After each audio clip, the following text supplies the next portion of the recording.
This may have been the closest I have ever been to watching prime Michael Jeffrey Jordan. Quentin Grimes just destroyed the Golden State Warriors, going for 44 points, 6 rebounds, going toe-to-toe with none other than Stephen Curry himself, with the Philly faithful going ballistic. That was the loudest I've ever seen that arena in a while, and that was all because of the electric performance of Quentin Grimes for the entire duration of this game. This dude was going insane, putting the Sixers on his back, carrying them to victory, and now the Sixers no longer have a 9-game losing streak. Their tank has been going really well, but Quentin Grimes decided to put it to a halt for now and really ball out on national TV. I'm not going to lie. You may think I'm disappointed that the Sixers won this game, but to be honest, this was one of the most fun games I've watched the Sixers play in a while because it came out of nowhere. I did not expect the Sixers to win this game whatsoever. The Warriors have been great ever since they traded for Jimmy Butler, and Jimmy did not play in this game, but the Warriors were on a 5-game winning streak, their longest of the entire season, and the Sixers are obviously not a very good basketball team, and I didn't expect them to win. But because of Quentin Grimes just coming out of nowhere, turning into the best player in the NBA during this entire game, we no longer have a 9-game losing streak, and that was one of the best performances I've seen the entire season. But welcome on into NZ for 3, where no matter where the Sixers are, we are here to talk about them, react to what is going on, and break everything down. Be sure to hit that like and subscribe button if you're new around here, but let's talk about this crazy game. But before we get into that, I do want to mention that I will not be giving a long reaction to Joel Embiid's shutdown, because at this point in the season, or just this era of Sixers basketball, I don't want to be talking about injuries every 5 seconds and be ranting and complaining about guys not playing. It sucks that Joel Embiid's body has simply failed him, and that the future just looks bleak with his relationship with the Sixers, and it sucks because I grew up watching Joel Embiid. He was the first real superstar to come and play for my team. I didn't grow up watching Allen Iverson, and Joel Embiid was that guy for me, but it sucks, dude. It just sucks so much the way his body has been treating him, and the fact that he might have to go through a medical retirement.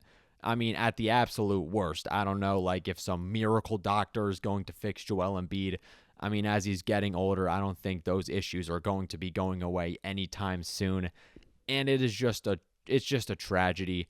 But Embiid has had an extremely successful NBA career and is pretty much set for life. Although, like I said, like as a Sixers fan that grew up watching the guy ball out every single night and win an MVP and really be the face of the franchise and go through so much BS, it just sucks. But that's pretty much all I got to say for Joel Embiid as of now. I do want to stick strictly on this game, and I want to begin by just highlighting how amazing Quentin Grimes was. This guy was beating the Golden State Warriors, going toe-to-toe with Stephen Curry himself the entire game. Like, there was not a moment where Quentin Grimes cooled down at all. He went 5 for 5 by the end of the first quarter, did not miss a shot in the entire first quarter, and had 20 points by halftime. He was doing everything you can imagine on the offensive side, just hitting catch and shoot threes, blowing guys off by the dribble. He had this really good kick out to Gershon Yabusele, who for some reason I was just confused as to why he didn't start. Like, Kelly Oubre got the start over Yabu, but I think Yabu fits a lot more given his floor spacing. But look, Yabu was still excellent off the bench, and he benefited a lot from Quentin Grimes going right down to the rack, blowing past the defender, kicking it out to him, and draining threes. Quentin Grimes was doing everything for the Sixers you can imagine. just also attacking the defenders, constantly going to the rim, absorbing contact. There was no flaw Quentin Grimes had in this game other than some missed free throws, but the Sixers were still able to get the W nonetheless, and he had one of the best games I've seen out of a Sixers role player in a while. And now, the more that I think about the way Quentin Grimes plays, the more I believe that he is better than Paul George.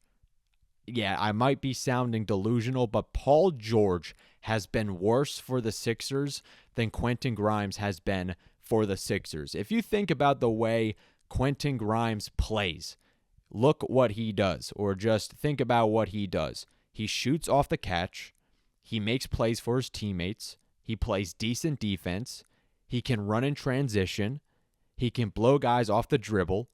He can finish at a competent level.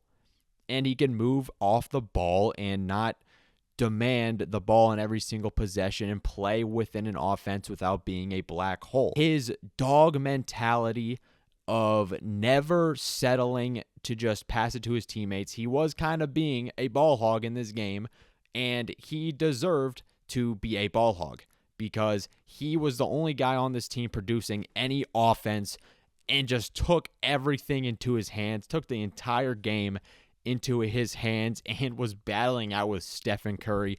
Who would have thought that the most exciting game of the season came from a mid-season acquisition? Speaking of mid-season acquisitions, I had no idea why Jared Butler did not get any minutes. Jeff Dowtin played over him, but the Sixers gave up a good amount of picks to get Jared Butler in anyways. And just it keeps confusing me with these lineups and rotations that Nick Nurse is employing. I mean, is he experimenting? I guess that's fine because the Sixers season is a complete wash and is not going anywhere.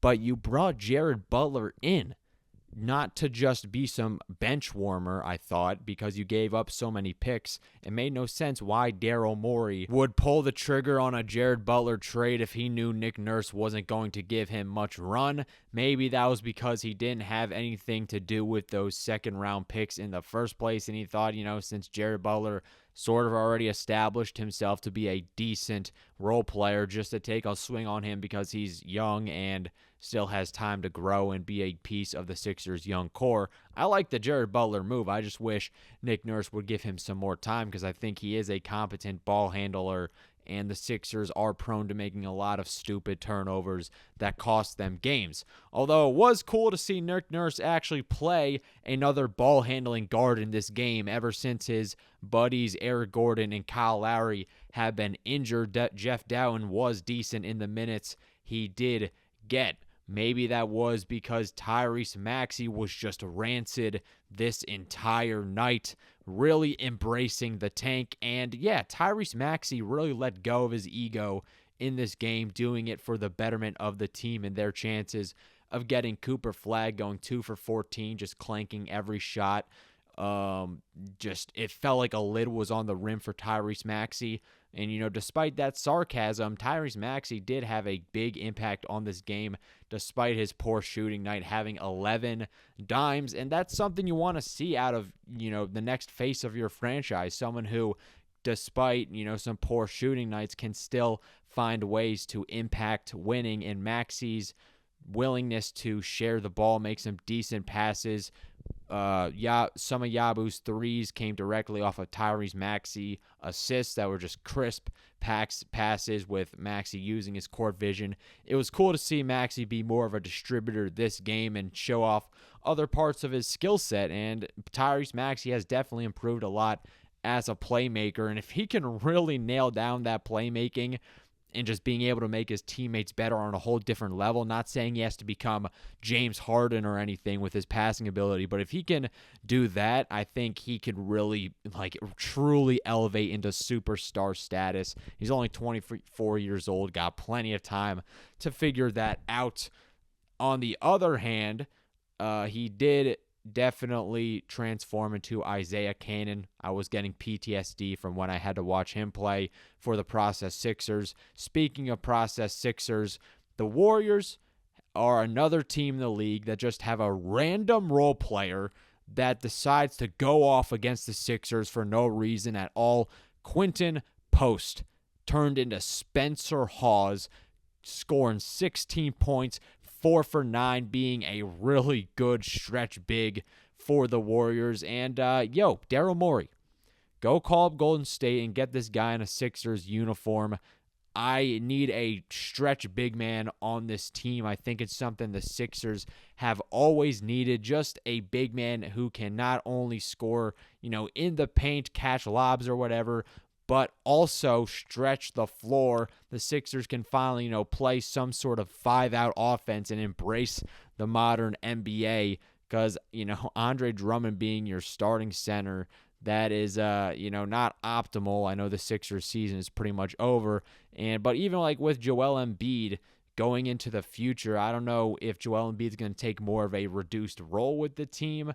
But like if in a non-Joel Embiid world, I prefer that the Sixers try and get a big man that can space the floor because I think the Sixers can really use an identity more revolved around three-point shooting. You've seen it with the Boston Celtics. Yeah, people complain a lot about the, usage of three-pointers in their offense, but I hate to break it to everybody, but it works. The Boston Celtics are reigning champions, and when they go off from three-point land, they are literally unstoppable to beat. Tangent aside, although it was cool to see Quentin Grimes drop 44 points, I was disappointed that the Sixers were able to win this game. I wanted the tank to roll on because they are battling it out with the Raptors and the Nets and all these other teams trying to tank and get a high draft pick is especially risky for the Sixers because they need to get that top 6 pick. So it's important that you lose as many games as possible. Now, the players are obviously not going to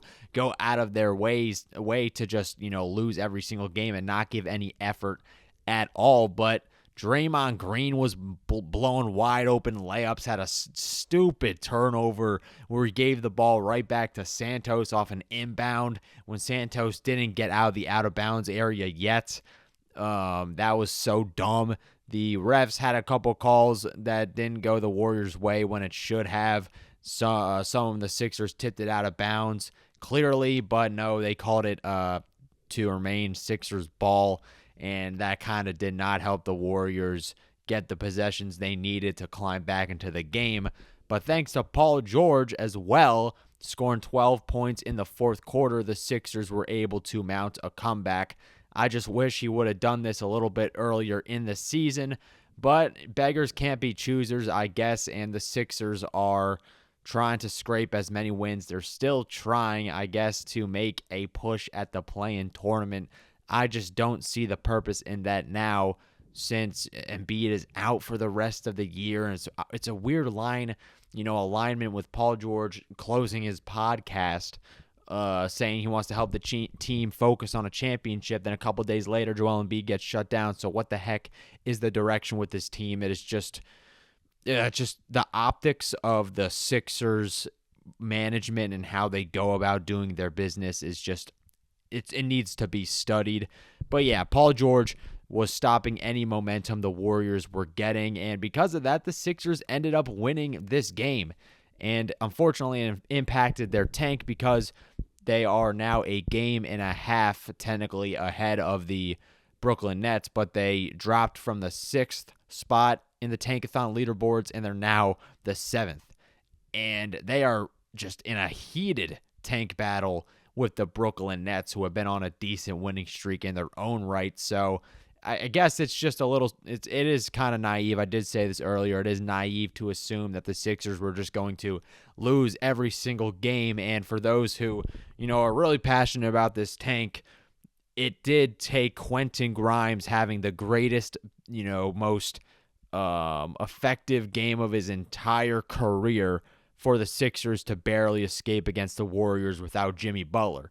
And I don't think Quentin Grimes is going to be able to replicate that, although he did show just not only in this game, but throughout his entire Sixers career so far that he can be a really good shot creator and just slots right into the team, giving them juice, giving them hustle, giving them, just an extra leg up. and some decent scoring, some decent defense. Quentin Grimes is an all-around great basketball player, and I loved watching him this game and just for when he was playing with the Sixers because he's an actual athlete and can run in transition and has fresh legs under him and is young. And I hope the Sixers re-sign him this offseason, bringing back Yabu too and building this, around this nucleus of Jared McCain and Tyrese Maxey. It's just a shame that with these Joel Embiid and Paul George contracts, it's going to be, a way that the Sixers are going to have a hand tied behind their back when transitioning into the next era. But those are just my thoughts. Let me know your takeaways down in the comments below. If you stuck around this long, I appreciate it. Just be sure to hit that like and subscribe button on the way out, as it helps me out a lot. Other than that, I'll catch you all in the next one. Peace.